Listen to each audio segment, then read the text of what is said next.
Harga emas naik, kita menyesal. Harga emas turun, kita takut. Kita nak apa sebenarnya? Kita tunggu apa sebenarnya ni?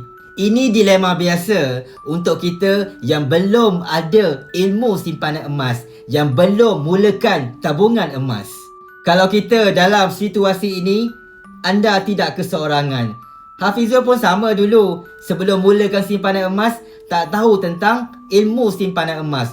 Tak tahu bagaimana yang emas ini fungsinya adalah sebagai asas untuk kita membina kekayaan. Bila harga emas naik, kita merungut, kita menyesal sebab kita tak mula dari awal. Bila harga emas turun pula, kita rasa takut, kita rasa seram sebab kita takut rugi.